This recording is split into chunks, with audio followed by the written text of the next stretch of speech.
धर्म स्नेही भव्यात्माओं, रेणसार ग्रंथ के अंतर्गत आचार्य भगवंत ने एक ही गाथा के माध्यम से श्रावकों को भी उपदेश दे दिया और श्रमणों के लिए भी उपदेश दे दिया। पूर्व पीठिका के माध्यम से श्रावकों के लिए और उत्तर पीठिका के माध्यम से श्रमणों के लिए कि श्रावकों का मुख्य धर्म क्या है। तो दानम पूजा मुख्यम, दान और पूजा इस श्रावक के मुख्य धर्म है, प्रधान धर्म है। दानम पूजा मुख्यम न सावया तेन विना। श्रावक अगर दान पूजा नहीं करता है तो वह अपने श्रावक धर्म का यथोचित पालन नहीं कर रहा है। और जो श्रावक दान और पूजा में लगा हुआ है वह श्रावक मोक्ष मार्ग में लगा है। मोक्ष मार्गी उसको कह दिया। बहुत बड़ी बात, ये रहस्य की बात है। जो गुरुओं का सीधा सीधा उपदेश नहीं सुन पाते और अपनी ही बुद्धि से अध्यात्म ग्रंथ उठा करके पढ़ लेते हैं, वह भटक जाते हैं। और ऐसे भटकते हैं कि उनकी वह भटकन फिर इस भाव में नहीं, भाव में भी वह भटकन, उनकी भूल सुधर नहीं पाती। इसलिए आचार्य भगवंतों ने क्रमिक स्वाध्याय करने का विधान बताया। आपके लिए ही क्रमिक स्वाध्याय नहीं, मुनि राजों के लिए भी क्रमिक स्वाध्याय बताया कि मुनि राजों को भी क्रमिक से क्या शुरुआत में किसका कैसा स्वाध्याय करना चाहिए और उस अध्यात्म को लेकर के अपनी जो चर्या यदवा तदवा कर सकते हैं। इसलिए चरणानि योग और द्रव्यानि योग दोनों की मैत्री जरूरी है। अगर ये मैत्री नहीं हुई तो फिर उसी प्रकार से कार्य हो जाता है कि एक जंगल में आग लग गई और एक अंधा व्यक्ति था और एक लंगड़ा व्यक्ति, और अंधा भाग रहा है किस ओर, जिस ओर से आग आ रही है। आग आग के लिए तो चिल्ला रहे हैं, लेकिन जाना कहाँ है। और हुआ यूं कि आग बहुत जल्दी शीघ्रता से उसको पकड़ लेती है। लंगड़ा व्यक्ति देख रहा है कि आग आ रही है, लेकिन वह कितना भागेगा, वह भाग नहीं पाता, इसलिए वह भी चल जाता है।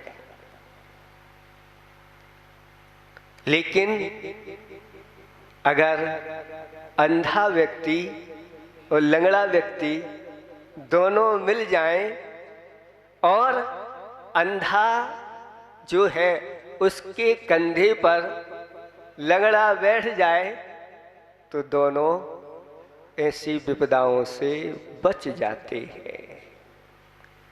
ऐसे ही हमारे आचार्य भगवंतों ने बहुत अच्छे अच्छे उदाहरण दे करके हम लोगों के लिए सही मार्ग पर लगाया है। आचार्य भगवंत ने एक हाइको भी लिखा है और भगवान की भक्ति में भी पूजन आदि का महत्व बताया है। वसुविधि मंगल द्रव्य ले जिन पूजो सागार, पाप घटे फलता फले पावन पुण्य अपार। श्रावक के लिए ये पंक्ति लिखी तो नीचे मुनिराजों के लिए भी लिख दी। वसुविध मंगल द्रव्य ले जिन पूजो सागार, पाप घटे फलता फले पावन पुण्य अपार। बिना द्रव्य शुचि भाव से जिन पूजो मुनि लोग, बिन निज शुभ उपयोग के शुद्ध न हो उपयोग। ये बहुत दोनों श्रावक की और श्रवण की इतनी अच्छी मैत्री घटाई गई है। और ये अगर दोनों पहिए अच्छी तरह से इस रथ के, धर्म रथ के सुदृढ़ रहें तो ये धर्म का रथ पंचम काल के अंत तक फहराता रहेगा, चलता रहेगा। इसमें किसी प्रकार का कोई संशय नहीं। और अगर एक भी पहिया इधर का गड़बड़ हुआ, इधर का हुआ, तो वह रथ वही रुक जाता है, आगे नहीं बढ़ पाता। जब रथ चलते हैं तब इसका बहुत महत्व होता है। अगर एक भी रथ की कुछ हाल उतर जाए तो सबके हाल बेहाल हो जाते हैं। और गुरुओं का आशीर्वाद हो जाए और वह हाल चढ़ जाती है तो सब माला माल खुशहाल हो जाते हैं। और पूरी पूरी पहले जब रथ आदि चलते थे, एक ही व्यक्ति के द्वारा ये कार्य करवा दिया जाता था और रथ भी उसी के द्वारा बनवाया जाता था। और रथ बनवा करके और वह चलाया जाता था। अगर अच्छा चल जाता तो बहुत प्रशंसा होती थी। लेकिन कुछ हो जाए, अगर उसमें से थोड़ी सी भी आवाज आ जाए, चेंचा जाए तो कहते हैं वह चेंचे सिंगई हो जाते थे। अगर खूंटा टूट जाए तो खूंटे सिंगई हो जाते थे, और टूट जाए कुछ तो टूटे हो जाते थे, आदि आदि। ये अपने आप में बहुत महत्वपूर्ण है। आचार्य भगवंतों ने पूजा के अनेक भेद बताए हैं। नाम पूजा, द्रव्य पूजा, क्षेत्र पूजा, भाव पूजा। काल पूजा आप जानते हैं क्या कहलाती है? की है आपने कभी काल की पूजा? है नहीं? फिर भी काल पूजा तो आती है। इसी को समझना है कि काल पूजा क्या है। तो ऐसे कुछ विशिष्ट काल होते हैं जिन कालों में पंच परमेष्टि की आराधना की जाती है। और पंच परमेष्टि की उन कालों में आराधना करने से पुण्य बढ़ता चला जाता है और पावन पुण्य अपार, पुण्य अपार बढ़ता चला जाता है और पाप घटता चला जाता है। आचार्य भगवंत पूज्यपाद स्वामी ने पाप और पुण्य की बहुत अच्छी परिभाषा बताई है कि पुण्य किसे कहते हैं। पुनाति आत्मानं पूयते करिति पवित्री करिते इति पुण्यम। जो आत्मा को पवित्र करता है वह क्या है? पुण्य है। तो कितने लोग हैं जो आत्मा को पवित्र करना चाहते हैं? हाथ उठाओ। सभी करना चाहते हैं। तो पुण्य से डरना नहीं, पुण्य से भागना नहीं। बहुत बड़े रहस्य की बात हम लोगों को कुंडलपुर में आचार्य भगवंत ने बताई कि इस जो पुण्य संचय होता है और पुण्य फला अरहंता, अरहंत पद प्राप्त होता है। और जब कर्म की निजरा करने के लिए तैयार हो जाते हैं, जो पुण्य का अनुभाग होता है, कहते हैं कि वह जब केवली भगवान समुद्घात करते हैं, उस समुद्घात के द्वारा भी पुण्य के प्योर अनुभाग का घात नहीं होता। अंत तक यह पुण्य संचय रहता है। इस पुण्य की भूमि पर बैठ कर के ही वह आत्मा सिद्धालय में चला जाता है। जैसे कुछ प्रक्षेप अस्त्र होते हैं अथवा रॉकेट वगैरह होते हैं, उनके लिए क्या बनाना पड़ता है? एक स्थान बनाना पड़ता है जहां से वह हवाई पट्टी नहीं, रॉकेट के लिए अलग रहती है। हवाई जहाज के लिए तो पट्टी होती है, रॉकेट के लिए तो वो सीधा का सीधा उसी स्थान से सीधा जाता है। उसके लिए वह स्टैंड जो भूमि का आधार रहता है, उसके बिना वह नहीं जाता। ऐसे ही इस पुण्य के आधार स्टैंड पर बैठ करके आत्मा पुण्य यही छूट जाता है और सिद्धालय में जाकर के बैठ जाते हैं। इसलिए ऐसे ये दान और पूजा के कार्य हैं जिसके माध्यम से अपार होता है।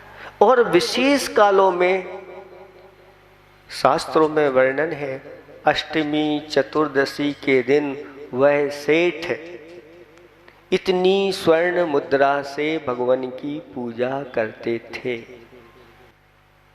सामान्य दिनों में सामान्य पूजा होती है, विशेष दिनों में विशेष पूजा होती है। और ये आष्टानिक पर्व अपने आप में विशेषता को ये लिए रहते हैं, इसलिए इसमें विशेष पुण्य का संचय होता है।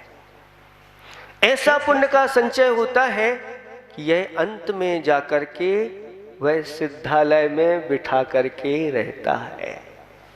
धीरे धीरे आप इसको बढ़ाते चले जाइए और अपनी आत्मा को पवित्र करते चले जाइए। पाप किसे कहते हैं? पाप की परिभाषा क्या है? तो जो पुण्य से बचाता है, जो धर्म से दूर रखता है, वह क्या है? पाप है।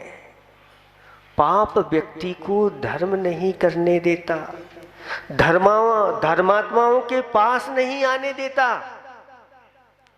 और अनेक प्रकार की विषय कसायों में वह लगाया रखता है।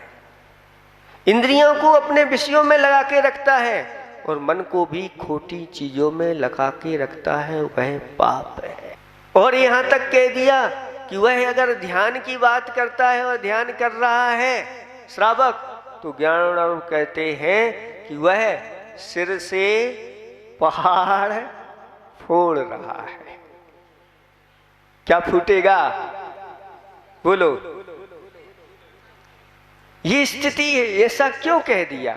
क्योंकि इनके अनुभव भरे हुए हैं और ये प्रभु की वाणी है। क्योंकि श्रावक के लिए अगर वह ध्यान में बैठता है तो फिर अनेक प्रकार की वस्तुएं ही उसके ध्यान में बार बार आती हैं, क्योंकि परिग्रह के साथ ध्यान अनेक प्रकार के विकल्प कराता है। उसका उसके लिए भय बना रहता है, निर्भयता उसके अंदर नहीं आ पाती। ऐसा उसका इनके माध्यम से मन लगता है कि घंटों कब निकल जाते हैं। अभी आप जब विधान करेंगे, जब अंत दिन में जब 1024 अर्घ चढ़ते हैं तो सुबह से लेकर के 12 कैसे बज जाते हैं, लोग पता नहीं चलता और ऐसा उसमें अतिशय पुण्य का संचय कर लेते हैं और एक साथ पाप कर्म की निर्जरा भी करते चले जाते हैं। आचार्य भगवान तो बार बार कहते हैं कि श्रावक का मन जैसा चौके में लगता है वैसा जाप में उसका नहीं लगता। चौकी में मुनिराज चले गए, 1 घंटा 1.5 घंटा कब निकल जाता है, ना तो पैर दर्द करते हैं, ना बाहर की दुकान, ना मकान, ना कुछ भी याद नहीं आता उसको। 18 घर की समाज में पहला पंच कल्याणक कराने का अवसर मिला।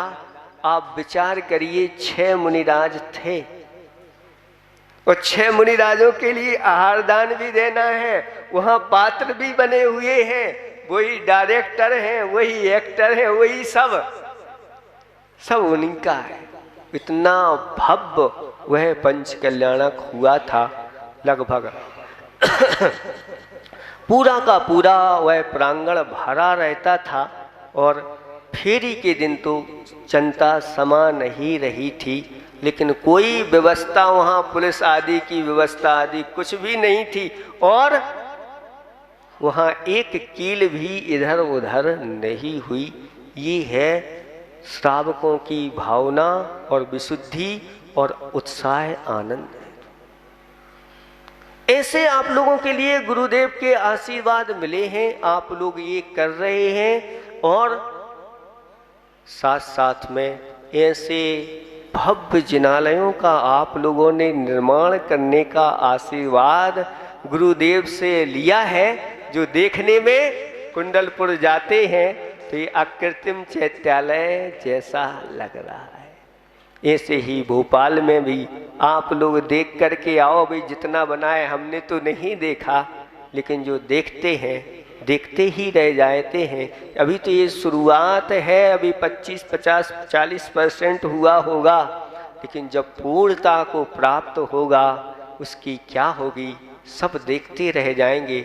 यहाँ नहीं, पूरे के पूरे भारतवर्ष में ही नहीं, पूरे के पूरे विश्व में भोपाल नगर की चर्चा विस्तृत होती है। इसलिए ज़्यादा कुछ नहीं कहना, समय आपका हो गया है। संक्षेप से इतना ही आप लोगों के लिए दिया कि दान और पूजा आप लोगों का मुख्य धर्म है, तो श्रमणों का मुख्य धर्म ध्यान और अध्ययन है। श्रमों के लिए, ध्यान अध्ययन के लिए आप लोग अनुकूलता बिठाते चले जाओ और आप अच्छी तरह से दान पूजा करते चले जाओ। धर्म की ध्वजा हमेशा ये लहराती रहेगी। इन्हीं भावना के साथ अहिंसा परमो धर्म की